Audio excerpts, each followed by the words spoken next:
बिस्मिल्लाहिर्रहमानिर्रहीम, अस्सलाम वालेकुम। मैं हूं सलमान हैदर। दुआ है परवरदिगार से कि उसने आपको और आपके अहले खाना को अपनी हिफ्ज़ो मान में रखा हुआ। सिस्टम को रन करने वाले चाहे ताकतवर कह लें या अशराफिया कह लें या हुकूमती सेटअप कर लें, उन्हें बड़े अच्छे से ये बात बावर है कि उनके पास ज़िंदगी का ये आखिरी मौका है। इसके बाद अगर पाकिस्तान के वक्त, हालात और जज्बात बदल गए ना, सब कुछ होगा, लेकिन ये लोग बाकी नहीं होंगे।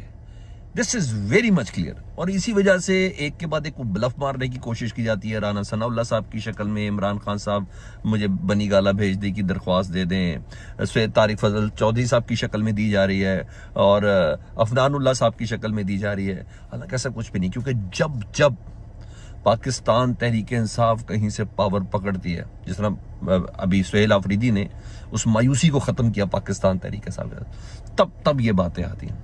ना इनके बस में है, ना ऐसी कोई बात है। अभी आप देखिएगा आने वाले चंद दिनों में, मैं भी खबरें आपके साथ शेयर करता हूँ, आने वाले चंद दिनों में कोई डील्स की ऑफर आ जाएंगी, बनी गाला की सफाई की ऑफर आ जाएंगी, वाइट वॉश की ऑफर आ जाएंगी। आपको ये बताना शुरू कर दिया जाएगा कि जनाब कुछ बहुत बड़ा होने वाला है, अडियाला के कुछ दरवाजे भी खुल गए हैं। ये तमाम चीज़ें होंगी, लेकिन ऐसा कुछ भी नहीं है। ये इस तरह नहीं। जी हाँ सुहेल, जब मेरी आजमाई भी बात है, अब 26 नवंबर देख लें, आप उससे पहले के जितने मामला देख लें, इसमें तभी हुआ। तो अब वो जो रोप था ना, वो अली अमीन गंडापुर साहब की वजह से खत्म हो गया था, वो हो गया दोबारा। अब सर इससे बड़ी क्या बात है, मैं खाली तफसील से रखता हूँ। पाक अफगान मुज़ाकरात को जो झटका लगा है, अभी थोड़ी देर में उधर मुज़ाकरात, और उससे पहले उन्होंने क्या कर डाला जी, वो भी हैरान करो। हमारे सिक्योरिटी चीफ जा रहे हैं, हमारे एजेंसीज जा रही हैं, जी हाँ, जो इस वक्त मौजूद हैं इस्तांबुल के अंदर, उसकी कुछ डिटेल्स बतानी है। और हमेशा की तरह ईमान सदर आसिफ अली जरदारी साहब हों तो लेन देन ना हो, क्या हो, आज वहाँ भी बड़ा ज़बरदस्त किस्म का काम लगा हुआ है। इमरान खान साहब को जहाँ वो कानून बहाल हुआ जिसमें वो ऐसी गुफ्तगू नहीं कर सकते, वह इमरान खान साहब की ज़ुबान बंद करने का भी हवाले से एक दूसरा काम भी शुरू हो गया जी, वो भी एक एक्सट्रीम लेवल है। बस आप ये अंदाज़ा लगा लें कि जब पाकिस्तान का एक मुशीर, प्राइम मिनिस्टर का मुशीर है, तकरीबन सबको पता चल गया कि जनाब मुलाकात इमरान खान साहब कराने में हुकूमत का कोई अमल दखल नहीं है। चाहे इसके कदीमा साहब कह रही हैं कि मरियम नवाज साहबा हो रही हैं, उन्होंने कहा, लेकिन जस्टिस डोगर साहब की बात वाली तो उन्होंने नहीं मानी, एक SHO नहीं मानी तो SHO मरियम नहीं, ऐसा कुछ भी नहीं है। ये मुझे आपको बड़े अच्छे से पता है, इस हुकूमत के ज़िम्मे कुछ नहीं है। इमरान खान साहब की मुलाकात, उनकी बैठक, उनकी सिटिंग, उनकी सब चीज़ें, ये सब होनी इस्टेब्लिशमेंट के थ्रू ही है। अब जब सबको पता चल गया कि कुछ नहीं है, और ये बात का बावर हमारे प्रोग्राम्स में, राना सनाउल्लाह साहब, आपको खुद तो पता है, अब क्या करें, राना सनाउल्लाह साहब की मोहसिन नकवी साहब से मुतल्लिक दिए हुए कलमात, राना सनाउल्लाह साहब का मेरे ही प्रोग्राम में ये वादा करना कि हम इमरान खान साहब की मुलाकात कराने जा रहे हैं, और उसकी मुलाकात का ना होना। अब मैं क्या कर सकता हूँ, मुलाकात तो होनी चाहिए, यही सब वज़रा ने कहा था ना, जिस जमाने में ये सियासी गुफ्तगू हो रही थी, अभी चंद माह पहले की बात है। जी हाँ, तो अब इन्हें पता चल गया कि हम तो सिस्टम में बहुत ज़्यादा बेवकत हैं, जो कि ऑलरेडी है। फिर आज शोशे छोड़े गए बड़े करीबी ज़राए से कि नवाज शरीफ सब दिल से चाहते हैं कि इमरान खान साहब रिहा हो जाए। ये सारे शोशे एक तरीके से छोड़े गए हैं। इन सब के पीछे एक ही ग्राउंड है, वो मैंने आपको बता दिया जी, रेलिवेंसी शो करने के लिए।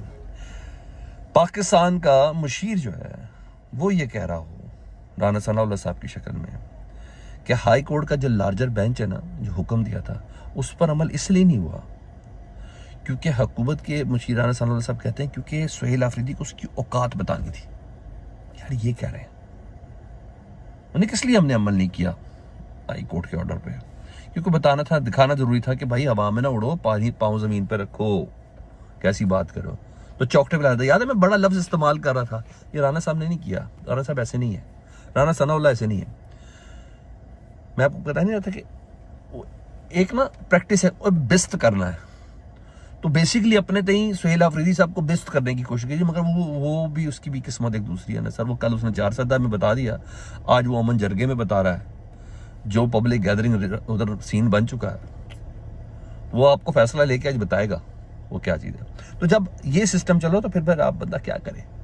उधर वो ईमानी सदर में आज बड़ी ज़बरदस्त बैठक है जी, जरदारी फैमिली पहुँच चुकी है जी, फरियाल तालपुर, आसिफ अली जरदारी, बिलावल भुट्टो जरदारी साहब, ये सब कराची से इस्लामाबाद पहुंच गए। मामला है आज़ाद कश्मीर की काबीना, आज़ाद कश्मीर का वज़ीर आज़म कौन होगा। अब देखते हैं, क्योंकि वज़ीर आज़म साहब का जाना तो ठहर गया है। अब तहरीक एतमाद के जरिए उनको बाकायदा तौर पर उनको मुस्ताफ़ी करवाया जाए, क्योंकि पाकिस्तान तहरीक इंसाफ का एक फॉरवर्ड ब्लॉक भी है ना, उसको मनाने की कोशिश की जा रही है। और वो खैर वो माने ही माने, जारी बात है। जब पहले फारूल ब्लॉक ने इमरान खान साहब की हुकूमत को उधर ब्रेक करते थे तो क्या था, हाँ ये आखिरी बार है वो महाजरीन की सीटें साइंस उन करवा चुके हैं तहरीक वाले। इस सिलसिले में इस वक्त एक नई काबीना के हवाले से और थोड़ी देर में वहाँ भी फैसला हो जाना, जोड़ तोड़ आगे पीछे लेना देना जो कुछ भी है ना, वो आज सदर आसिफ अली जरदारी साहब की जेर सदारत वो बताएंगे आज मैं कि मैं सब पे भारी हूँ। देखो बैठे बैठे मैंने कश्मीर की हुकूमत भी ले ली, तो आज वहाँ ये करने जा रहे हैं। इधर आपको मुझे सबको पता है कि आज एक अदद मुज़ाकरात हो रहे अफ़गान तालिबान से, और वहाँ इस्तांबुल में ये उसका, क्योंकि 25 तारीख को रेफर था ना, दोहा मुज़ाकरात की कंटिन्यूटी थी जिसमें आज बहुत सी नो हाउस बहुत सी चीज़ें आज क्लियर होनी थी। उन मुज़ाकरात के हवाले से जो अभी सरकारी तौर पर बताया कि इस्तांबुल तुर्किया में मुज़ाकरात हो रहे जी, और मुज़ाकरात पाक अफगान मुज़ाकरात का फॉलोअप है जो दोहा में हुए थे। और मुज़ाकरात के दौर में जंग बंदी अमल में आई थी पहले दौर में, और अब वाक़यात पर तहफ़्फ़ुज़ात दूर होंगे, में दहशतगर्द गिरोहों और दीगर के ऊपर पेश रफ्त होगी। पाकिस्तान किस, मुझे इतना मालूम है कि कम अज़ कम वज़ीर दिफा ख्वाजा आसिफ साहब नहीं जा रहे, उनकी तरफ से भी कोई सेकंड वज़ीर ही आ रहा है, लेकिन उनकी सिक्योरिटी और इंटेलिजेंस चीफ वगैरह उसमें मौजूद हैं। तुर्की का भी इंटेलिजेंस चीफ उसके अंदर मौजूद है और पाकिस्तान के भी इंटेलिजेंस चीफ उसके अंदर मौजूद है। इस तमाम सूरत हाल से पहले जिससे मेरा माथा खटका है बाकायदा तौर पर, वो खटका ये कि खबर ये है कि अफगान तालिबान ने पाकिस्तान को पानी से महरूम करने का मंसूबा बनाया, कुन्नड़ दरिया पर डैम बनाने का ऐलान कर दिया। और कैसे बनाएगा भाई, ये डैम बनाने में मशहूर तो नहीं है, तो इसका मतलब है कहीं ना कहीं बैक एंड सपोर्ट मिल गई इंडिया की या जिसकी भी मिली हो। उन्होंने कहा डैम बनाने का ऐलान कर दिया है। तालिबान के वजीर के मुताबिक यह हुक्म बराह रास्त सुप्रीम लीडर की तरफ से आया, यानी हिब्बतुल्लाह साहब की तरफ से आया कि फौरन डैम बनाओ भाई इस जगह पर। मंसूबा मकामी कंपनियों के जरिए मुकम्मल किया जाएगा। कौन सी कंपनी है यार?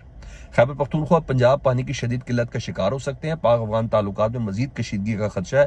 गैर मुल्की मीडिया के मुताबिक अफगान तालिबान हुकूमत ने पाकिस्तान को पानी की फराहमी महदूद करने के लिए कुन्नड़ दरिया पर डैम बनाने का ऐलान किया। तालिबान के कायम मकाम वजीर पानी तवानाई मुल्ला अब्दुल लतीफ मंसूर के मुताबिक यह हुक्म बराह रास्त सुप्रीम लीडर हिब्बतुल्लाह अखवंजादा की तरफ से जारी किया गया। मुझे ये तो नहीं पता इस पानी और डैम के हवाले से क्या ट्रीटी साइन है पाकिस्तान की, लेकिन फिर वो ये ना पानी तो फिर तंग आमद बजंग आमद है ना। फिर जो जिस तरीके से अभी हम लोग लिहाज नहीं कर रहे, तो जब पानी वाली दहशतगर्दी होगी तो उसका क्या करेंगे। और इसका भी कभी कोई 20-25 साल लग रहे हैं जिस इलाके में ये डैम वगैरह की जो जगह बनाने की बात की जा रही है। लेकिन बहरहाल मुल्ला अब्दुल लतीफ मंसूर के मुताबिक हुक्म बराह रास्त सुप्रीम लीडर ने दिया है। अच्छा, ये मामला है 22, बिल्कुल सेम वही जिस तरीके से इंडिया ने काम शुरू किया था ना, सेम वही चीज़ है। इंडिया ने भी 22 तारीख को हमारा पानी बंद करने की बात की थी ना, 22 अप्रैल को पहलगाम वाक़े के बाद, तो सेम वही चीज़ है। तो आप समझ जाए जब पानी बंद करने की बात की जाएगी तो कहीं ना कहीं कोई यजीदी ज़हनियत का आदमी बैठा होगा, हाँ कोई ना कोई बैठा होगा, कोई सिस्टम में ऐसा बैठा होगा। तो ये एक सेट बैक है। लेट्स सी इस ऐलान के हवाले से, और फिर उधर गुफ्तगू उसका जो रिजल्ट आएगा वो मैं और आप अपनी आंखों के सामने देखेंगे। इधर मैंने आपको बताया जैसा मुख्तलिफ ऑफर चल रही है, मुख्तलिफ वज़रा फनानुल्लाह साहब, राना सनाउल्लाह साहब, तारिक फजल चौधरी साहब के जी इमरान खान साहब लिख के दे उनको बाहर निकाल देंगे, ये हुकूमत बड़े अच्छे से सोचेगी और ये वो नहीं चाहिए जी। ये तमाम चीज़ें अपनी जगह पर चल रही हैं। जो हुकूमत कोर्ट के ज़रिए, जो सिस्टम, हुकूमत नहीं सर कहते, जो सिस्टम कोर्ट के ज़रिए सरकारी गुफ्तगू पे पाबंदी वाला जो कानून है उसको बहाल करवा दिया हो, तो वो इमरान खान साहब को बनी काला जाने देगी? जहाँ वो खुल के बात भी करें, लुड्डो भी खेलें, वहाँ वो वाली पाबंदियाँ नहीं होती जो आमतौर पर आम जेलों के अंदर होती है नज़रबंदी वाली जगह पर। तो मेरा ख्याल है मुझे आपको बड़े इस हवाले से क्लियरेंस होनी चाहिए। और तो और एक तो सियासी गुफ्तगू नहीं कर सकते, दूसरा इमरान खान साहब का जो एक्स अकाउंट है उस पर पाबंदी लगाने के हवाले से इस्लामाबाद हाईकोर्ट ने 4 नवंबर को समाअत के लिए मुकर्रर कर दिया। जस्टिस अरबाब मोहम्मद ताहिर समाअत करेंगे। इमरान खान साहब NCCI और सुप्रीम अडयाला जेल से जवाब तलब कर रखा है। सर मैं तो इस अकाउंट का ये कहता हूँ, इमरान खान नहीं है तो इमरान खान 1 के नाम से दूसरा अकाउंट बन जाएगा। नो, ये पाबंदी जो मर्जी लगा ले, असल मामला है उस खबर के हवाले से। वो जो खबर है ना वो मैटर करती है कि अदालत ने जेल में सियासी गुफ्तगू की पाबंदी को बहाल कर दिया। हाँ, खबर तो बड़ी ज़बरदस्त दी है जी। इन तमाम मिनिस्टर की सारी गुफ्तगू आपको बता दी। अंसार अब्बासी साहब ने आज फिर ज़राए की खबर दी, उनका मेरे ज़राए के मुताबिक इमरान खान 2026 और इसके बाद भी जेल में रहेंगे, क्योंकि महाजराई की पॉलिसी तब्दील होने तक रिलीफ का इम्कान नहीं है। सर करनी होती तो अब तक कर चुके थे, महाजराई की ये पॉलिसी को तब्दील कर लेते ना। कहते हैं पार्टी के कुछ ज़राए भी मुझे कहते हैं कि इमरान खान की मुश्किलात जल्द ख़त्म होती नज़र नहीं आती, क्योंकि उनके और उनकी अहलिया बुशरा बीबी के खिलाफ ज़ेर सवाल मुकदमात और सजाओं की नौयत पेचीदा है। अगर कोई मुआवजा ना हुआ या कोई डील ना हुई या अदालतों से गैर मुतवक्किल रिलीफ ना मिला तो इमरान खान के जल्द रिहा होने के इम्कानात ना होने के बराबर हैं और वो 2026 के दौरान बल्कि मुमकिन तौर पर इसके बाद भी जेल में रह सकते हैं। तो सर जहां मैं आपको दूसरी गुफ्तगू बता रहा हूँ, ये अपने ज़राए के हवाले से गुफ्तगू बता रहे हैं, तो पता चल रहा है जो मेरी बात है वो दुरुस्त है नहीं। इस सिर्फ प्रेशर के साथ, एहतजाज के साथ 2 प्रेसिडेंट सेट हो चुके हैं ऑलरेडी, कश्मीर वाला और सिंध का, जो सिंधिहारियों ने जो पानी की जो नहर है उसके फैसले को अंडू करवाया था। तो इसका मतलब एहतजाज कहीं नोट होता है, लेकिन हो तो सही। अब देखते हैं सुहेल आफरीदी आज का जो फैसला है अमन जरगे से वो किस किस्म का निकलवाते हैं, मैटर करेगा। हाँ, खबर आई है मुसद्दिका ज़राए से कि मेहदी हसन साहब ने, आपको पता है पिछले दिनों ख्वाजा आसिफ साहब के साथ सवाल किए थे बड़े तगड़े और बड़ी परेशानी हो गई थी उसके हवाले से।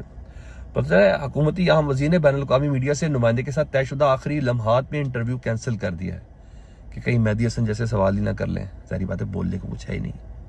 और फिर बात करेंगे बुनियादी इंसानी हकूक़ की, फिर बात करेंगे अदलिया के 126वें नंबर की, फिर बात करेंगे आज़ादी इज़हार राय की, फिर बात करेंगे इलेक्शन की। तो गुफ्तगू करने के लिए सर कुछ आपके हाथ में होना भी ज़रूरी है। नहीं तो आए बाएँ शायद तो फिर पहले अच्छा खासा मजाक उड़ा। अभी इंपीरियल, वो समझे शायद इंपीरियल लेदर सोप वालों की कोई यूनिवर्सिटी है जिसका ऐलान कर दिया सरकारी तौर पर, अभी वहाँ में मजाक उड़ाया ना। क्या ख्याल है? फीडबैक से मुतल्लिक़ ज़रूर आगाह करें। अपना बहुत ख्याल रखें। अल्लाहुम्मा सल्ली अला मुहम्मद व आले मुहम्मद।